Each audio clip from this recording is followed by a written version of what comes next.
Hello YouTube, and welcome to an all-new Elder Scrolls lore video. Today we're talking about the Duskfall, an event that took place somewhere in the early Meretic era, before the early elves even landed on Tamriel.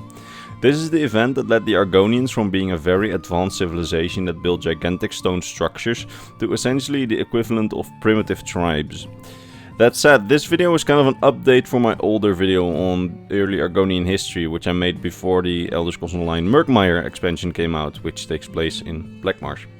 That video still has a lot of good information in it in case you want to hear more about early Argonian history, but keep in mind that some details there might have been wrongly speculated or are outdated now with the new information that we have on the Duskfall and on the early Argonian society. But now, let's talk about what we learned since about the Duskfall.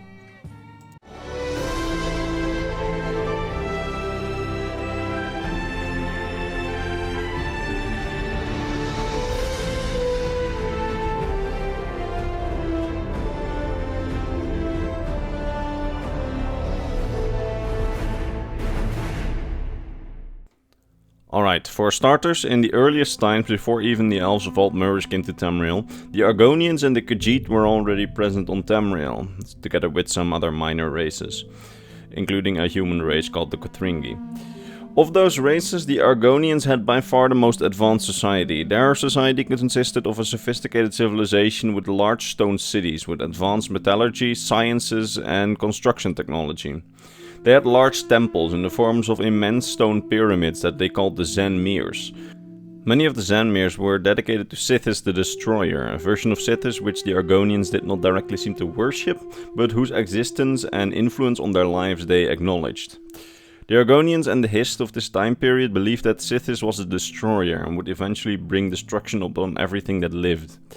The Argonians and the Hist feared this destruction by Sithis, so much actually so that during this period they rapidly advanced themselves as a society in order to arm themselves against the destruction that would be brought by Sithis. They created a building method which had them erect buildings that could withstand all forms of destruction and most importantly the Tent of Time. The apex of this destruction resistance were the Zen-Mere pyramids, gigantic pyramids built within the swamps of Blackmarsh. These pyramids were built to withstand the test of time and withstand the destruction of Sithis at the end. The society they built had actual kings, kingdoms, functioning governments and an actually very large priesthood. Many of them were dedicated to the Hist and to the communication with the Hist. But some priests during this time period were also dedicated to Sithis, not to directly worship him, but to appease him, in hopes that the Argonian society would be evading his destructive wrath if they appeased him. They did this appeasement of Sithis mostly in the form of blood sacrifices atop the Zen-Mere pyramids. Kind of, similar to the Aztecs in our real world.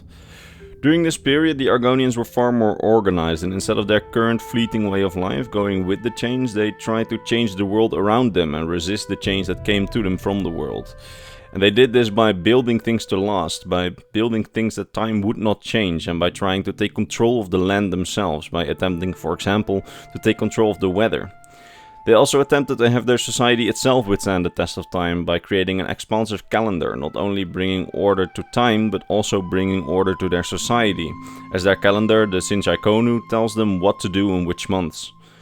However, this society, which outsiders call the Zen-Mere society, after the large pyramids that this society built, and the Argonians themselves call the Days of the Stone Nests, referring to their stone cities, that society came to an end somewhere in the early to middle Meretic era. Why exactly their society changed is unclear. What we do know, however, is that they did not get destroyed, but rather they changed themselves willingly to a tribal state, back from their very advanced state. They abandoned their ancient cities and their time-withstanding pyramids, and just went to live in tents and wooden huts in the swamps. This event of the Argonians reverting back from, well, what at the time was probably the most advanced society on Tamriel to basically a tribal people without any technological advancement, that event is called the Duskfall. As said before, we don't know exactly what triggered the Duskfall, why it happened. All we know is that the Hist led the way, as a quote in the game states, in starting the event.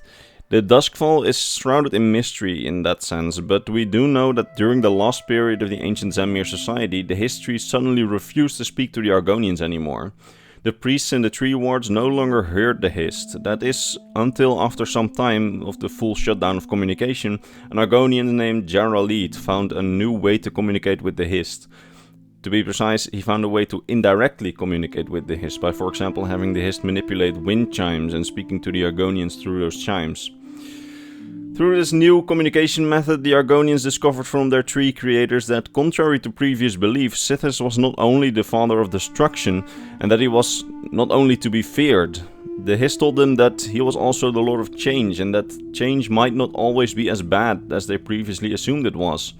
That it would be better to just believe in the good of change and the good of impermanence, to not be afraid if things change or get destroyed, but rather go with the flow of this change, to essentially just embrace the impermanence.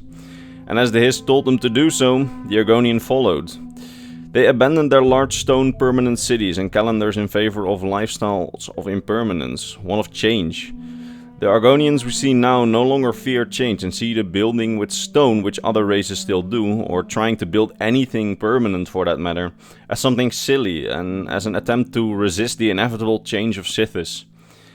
At least, they believed this until the Third Era. We don't know exactly what the situation of the Argonians is by the time of Skyrim, so by the Fourth Era, but we do get a glimpse of it during the Elder Scrolls novels Infernal City and Lord of Souls, and we learn that in the Fourth Era, the rulers of the Argonians, the Anselil, are once more living in the ancient Zanmir pyramids and using them, meaning that somewhere in between the Third and Fourth Era, the Argonians may have once again changed their beliefs, and the Hist now also communicates a bit more directly with them, as we learn from the novels. Although we don't know much about the Fourth Era Black Mars, it was just something interesting to note, since apparently during this period, at least some of the Duskfall was, sort of turned back upon. Meanwhile, previously the Argonians had no real incentive to go back, so somewhere between the Third and the Fourth Era there might have been some sort of incentive to at least partly go back to that time. Or maybe I just interpreted the text wrong, which is also possible. Also, something that really interests me is that at the start of the Duskfall, I might have completely overlooked something, but as far as I can tell, we don't know anything about how the Hist suddenly changed their view on Sithis, and why they changed their method of communications with the Argonians at all, and whether or not this change was even voluntary. I mean, it might have been imposed upon the Hist by something or someone limiting their communications from the outside. Although the chances of this are relatively slim, but the reason that this thought came to me is because before the Duskfall happened, some histories actually saw a change of sorts coming and attempted to resist it by, for example, bargaining for safety with Daedric princes, meaning that the change might not have been completely voluntary. But we don't know enough about it to really make a speculation on it. Anyway, that was all you needed to know about the Duskfall, the event or period which the Argonians reverted back to their tribal life. If you enjoyed the video, consider returning next time for the next lore video, and as always, before I end things, allow me to thank my top patrons, Mr. Bernardo Binda, Gabriel Binda, Sword of Bushido, Tsar Mikhail, and Mr. Christmas. These people, along with all the others on screen, keep the channel afloat, and for that I am very grateful. That said, it is my time to end things. Oh, and sorry there was no video last week, I was really busy, and then last Wednesday I was like, well shit, I forgot to make a video. Anyway, none of you reminded me, so I guess nobody cared. Anyway, planning to have a video ready next week. Bye!